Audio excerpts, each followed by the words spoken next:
Olá, estamos gravando a palestra que faremos no SILACE 6, que é o Congresso Ibero-Latino-Americano de Segurança contra Incêndio. E este congresso está sendo realizado pela sua sexta vez na UFMG em Belo Horizonte. Eu represento neste congresso o CREA-MG, que é o Congresso Regional de Engenharia e Agronomia de Minas Gerais. Represento também a Associação Mineira de Engenharia de Segurança, AMES. Eu sou o atual presidente da AMES. Meu nome é Santelmo Xavier Filho. Estamos então nesse Congresso Ibero-Latino-Americano em Segurança contra Incêndio, SILACE 6. Sou mestre e engenheiro civil, engenheiro economista e de segurança do trabalho. Sou professor efetivo da UENG, FAENG, Unidade João Monlevade. O nome da minha palestra é Por que necessitamos aprimorar a segurança contra incêndios? E a resposta é simples, para evitarmos perdas patrimoniais e de vidas, como tem ocorrido nos incêndios que ainda acontecem em nosso país, a exemplo dos diversos edifícios comerciais e residenciais, nas refinarias, nas plataformas petrolíferas, nos museus, nos memoriais, nas igrejas, nos hotéis, nas boates, na Santa Casa em Belo Horizonte, etc. Bom, além de ser presidente da AMES, Associação Mineira de Engenharia de Segurança, eu chefiei o escritório do CREA-MG em Ouro Preto. Fui conselheiro das câmaras especializadas na especialidade de Engenharia Civil e também na de Segurança do Trabalho do CREA-MG. Sou mestre em Engenharia Civil pela UFSC, sou professor efetivo da UENG, leciono, além de Higiene Industrial e Segurança do Trabalho, outras disciplinas para 4 cursos de engenharia. Implantei e coordenei o primeiro curso técnico em segurança do trabalho na esfera federal, na então ETFOP, atual IFMG. Lecionei no Cefet-MG em cursos técnicos e de engenharias.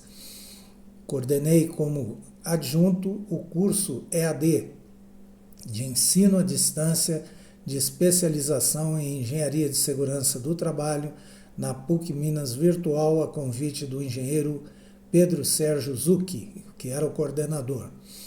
Reformei os altos fornos 03 Uzi Minas e 02 Acesita, atual Aperam, pela Montreal Engenharia S.A. Fiz a segunda reforma. Escrevi artigos diversos publicados em jornais de renome no país, inclusive na área de prevenção e combate ao fogo.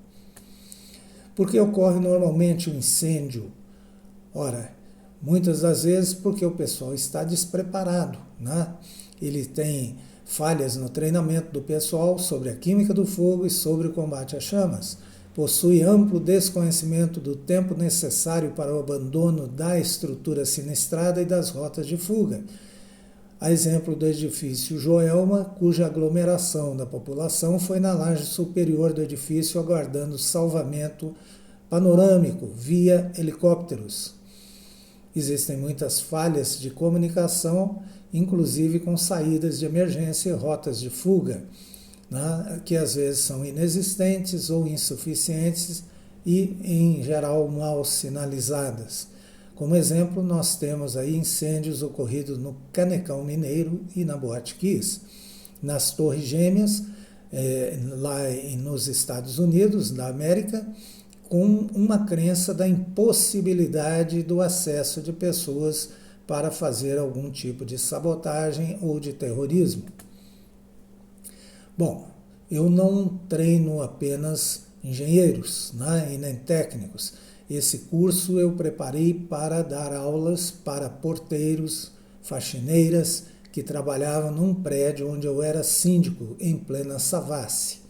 Né? É um curso que possui como base um shopping, né? Uma das lojas segue todas as normas e as demais não. Então, ocorrido incêndios de classe A, B, C e D, né, as pessoas têm que procurar apanhar os extintores de incêndio e conseguir, né, debelar o fogo para atingir a saída. Senão, é um tipo de tentativa e erro em que vai acontecendo uma série, né, de percalços para o Silva, e é lógico, ele tenta sair, né, ileso, e ao final ele diz que é certificado pela Life, uma empresa de consultoria e assessoria, né, a qual eu encerrei as atividades, né, durante essa pandemia. E eu trabalho atualmente somente com ARTs. Bom, nós temos diversos exemplos, né, de sinistros, como no Palácio das Artes, Torre da Igreja de Notre Dame, Museu da Língua Portuguesa, Memorial da América Latina, Museu Nacional e por aí vai, né? Incêndios ocorridos durante as obras de manutenção nas instalações. Por que ocorrem? Pelas falhas no treinamento do pessoal executante e na manutenção de um sistema preventivo eficaz de segurança, e também pela ausência de seguros durante a execução das atividades. Existem teorias do flashover, do backdraft, que foram formuladas pelos bombeiros suecos, que são considerados os mais experientes em combate a incêndios no mundo. O flashover significa que a fumaça não é inerte e que ela pode entrar em reignição, dependendo da temperatura ambiente. Experiências comprovam que aos 4 minutos de fogo a temperatura pode chegar a 1000 graus Celsius no teto e a 300 graus Celsius no piso, em uma sala ou num container com apenas uma poltrona, sendo siniestrada. O backdraft está ligado à quantidade de oxigênio no interior de uma edificação. O fogo incubado pode ser deflagrado com a oxigenação do ambiente, formando uma cortina de fogo. Recordo aqui, né, que de acordo com a porcentagem de oxigênio, nós temos os tipos de combustão. Portanto, ela será completa quando a porcentagem de oxigênio estiver entre 16% a 21%. Será incompleta quando estiver de 16% a 13%, lenta quando for de 13% a 9%, e quando esse teor de oxigênio estiver abaixo de 9% no determinado ambiente siniestrado, não haverá combustão. As fases do fogo, recordando, são eclosão, uma fase embrionária, incubação até 270 graus Celsius, deflagração, combustão de origem orgânica com emanação de gases e ácidos e vapores, propagação, evolução progressiva e generalizada, e ainda bem que a extinção pode ser realizada em quaisquer destas fases. Bom, profissionais do Corpo de Bombeiros, engenheiros, civis de segurança do trabalho, eles têm que conhecer as cores das chamas e das brasas, porque esses especialistas sabem que o conhecimento das cores destas chamas em um incêndio é extremamente importante, porque eles permitem avaliar a temperatura a que chegou o fogo.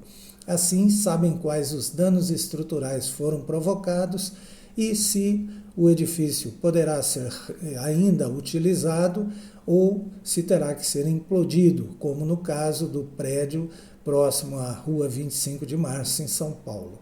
Da mesma forma, as cores das brasas em um incêndio podem fornecer informações valiosas sobre a temperatura a que chegou um incêndio e sobre a necessidade de recuperação estrutural. Excetuam-se os produtos químicos que queimam com cores próprias, que os identificam, sendo necessárias outras informações. As cores das chamas e as temperaturas de fogo estão aí colocadas neste gráfico, nesta planilha, vão de vermelho, visível à luz do dia, em torno de 515 graus, ao branco brilhante, em torno de 1.400 graus. Eu coloquei ao lado a tabela também de temperatura em graus Fahrenheit, embora não sejam muito utilizados aqui no Brasil. Já as brasas, em relação às temperaturas de fogo, né, por conta de suas cores, elas têm início, né, da combustão vermelha com 400 graus Celsius de temperatura e vão chegar até o azul claro com 1.500 graus, né, Celsius. E, é lógico, também coloquei a temperatura em graus Fahrenheit. O incêndio no Hotel Pilão, em Ouro Preto, por exemplo, nas cidades históricas, Minas tem muitas, e a proteção é necessária sempre, né? Eu chefiei o escritório do CREA em Ouro Preto e fui coordenador e implantador, também professor do primeiro curso técnico em segurança do trabalho, com 2.200 horas implantados na Escola Técnica Federal de Ouro Preto, atual IFMG. Então, os sítios históricos possuem construções antigas com diversos problemas de adaptação às normas atuais, como, por exemplo, a NR10, riscos em eletricidade. Possuem também, às vezes, equipamentos de combate com falhas no seu funcionamento. No incêndio do Hotel Pilão, os hidrantes não funcionaram. As equipes demoram para chegar ao local do sinistro por um tempo suficiente, servindo apenas para efetuar somente o rescaldo, evitando a propagação de outros edifícios lindeiros ou circunvizinhos. Só para que se tenha uma noção, saiu um veículo daqui da Avenida Antônio Carlos para percorrer 98 quilômetros para chegar a Ouro Preto, na Praça Tiradentes, para ajudar no combate. Outro veio da Samarco, provavelmente uns 12 quilômetros depois de Timbopeba, onde eu também trabalhei, dentro da Vale do Rio Doce. Então, as distâncias seriam aproximadamente uns 47, 50 quilômetros de Ouro Preto. E um outro saiu da Alcan. Então, é necessário o Corpo de Bombeiros em Ouro Preto, ele existe, mas tem dificuldades de transportes dos veículos nas cidades históricas, de abastecimento dessas viaturas, além do problema dos trotes. Então, dado um alarme, o Corpo de Bombeiros envia uma viatura para primeiro notificar realmente a verdade, aí o caminhão vai abastecer na Lagoa do Gambá, Lago do Gambá, próximo à Escola Técnica de Ouro Preto, e aí também fica próximo do Morro do Cruzeiro, e aí volta para o combate. Portanto, é muito complexo o trajeto, o transporte nessas cidades históricas, como no caso de Ouro Preto. Está aí o que era o Hotel Pilão e como ele ficou após o incêndio. Outra foto, mais uma foto, e mostrando aí que às vezes o problema é de não modificar a fachada. Agora as pessoas fazem loucuras por dentro. Como um exemplo, está aí uma viga que eu creio que não existe um engenheiro que assine a anotação de responsabilidade técnica desta viga muito mal feita aí dentro do Hotel Pilão. E, além das dificuldades normais, às vezes as pessoas colocam outras dificuldades. Essas pedras todas são da rua que sobe do Fórum e da Rua São José, sai ali da Rua Paraná para subir pela Rua Direita até a Praça Tiradentes. Então, muitas das vezes, essa falta de planejamento nas obras facilita a otimização de variáveis se ocorresse um sinistro. Muitas das vezes, vamos colocar uma fibra ótica, uma tubulação ali, mas deve-se programar, pelo menos, para não retirar todo o calçamento e fazer alguma coisa desse porte, porque aí o acesso só se daria à praça, talvez vindo pelas cabeças, ou então pelo lado do Antônio Dias. Então é muito mais complexo. Aí demora-se muito tempo, sabendo que nós temos 3 minutos para combate ao princípio de incêndio, ou então para evacuação emergencial pelas saídas de emergência e pelas rotas de fuga. A prevenção de incêndios em sítios históricos continua aqui, são 2 igrejas próximas ali, a Câmara Municipal, a Prefeitura de Mariana, e esta aí queimou. Inclusive, levei meus alunos do Cefet para aprenderem um pouco sobre restauração, né, do patrimônio histórico, artístico e cultural nessa época, além do transporte nas rodovias e as dificuldades que existem para essa chegada dos equipamentos de combate ao fogo. Mais uma visão lá só sobre o altar, né? E aí a dificuldade para a própria restauração da igreja. E aí uma foto, né, mostrando muitas das vezes que nas cidades históricas as ruas são estreitas, mas a gente pega situações como essa aí.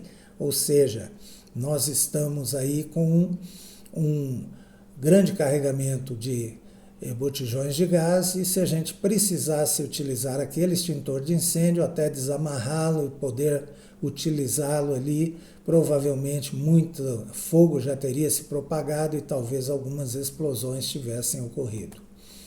Reformei os maiores altos fornos aqui de Minas Gerais. Um deles é esse alto forno 3 da Uzi Minas, o outro o alto forno 2 da então Acesita, atual Aperam. As segundas reformas eu fiz com em torno de 6.206 pessoas na Uzi Minas, deste alto forno que aí está, e em torno de 1.733 pessoas na Acesita, atual Aperam.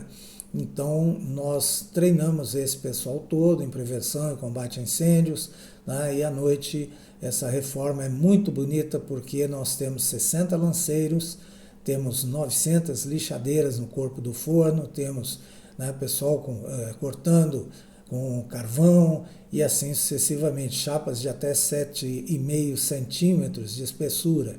Nós deixamos o forno no cadinho apenas, né, retiramos todas as chapas, né, os refratários. Foram 1.200 caminhões que saíram de resíduos desta reforma. Então, os senhores imaginem a grandeza que é uma obra dessa realizada em 10 meses.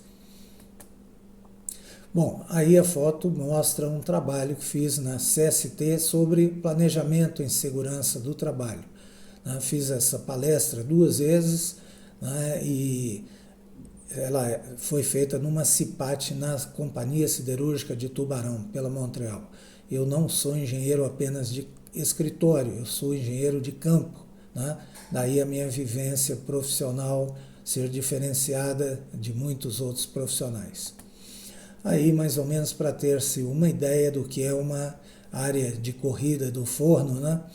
Onde se trabalha operacionalizando o forno, né? Retirando o gusa, retirando a escória também, que serve para as empresas de fabricação de cimento. Muito bem. Na manutenção, por exemplo, muitas das vezes a gente tem que ter um cuidado com as aparelhagens de oxicorte, de solda, inclusive nessas manutenções que foram dadas, onde eu citei os incêndios, né, do Palácio das Artes, da Notre Dame, geralmente ocorrem por falhas no uso desses equipamentos de oxicorte e dos equipamentos de solda, né?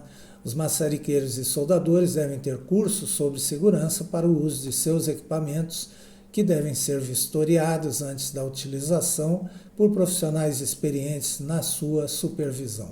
A aparelhagem de oxicorte requer muitos cuidados especiais e os operadores têm que ser bem treinados.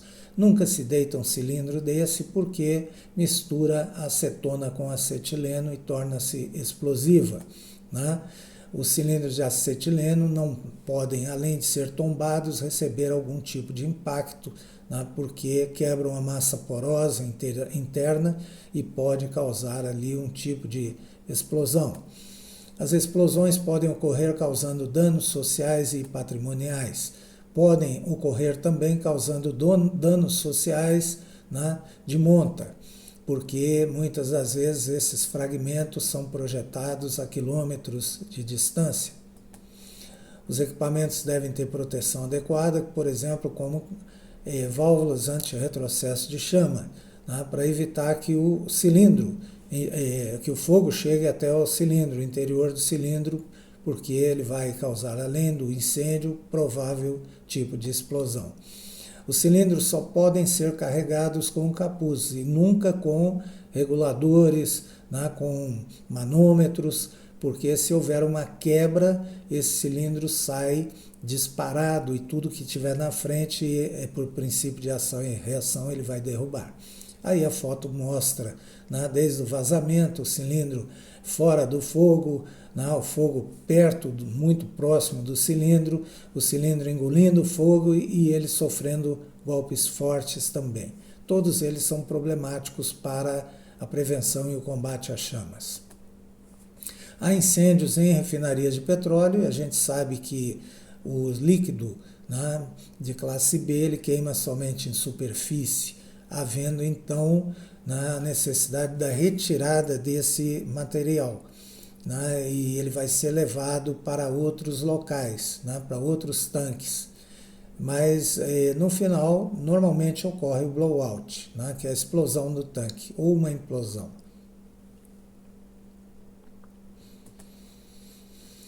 As refinarias de petróleo são atividades que envolvem diversos riscos patrimoniais e sociais, dentre os quais incêndios pelos produtos inflamáveis com potencial para explosões.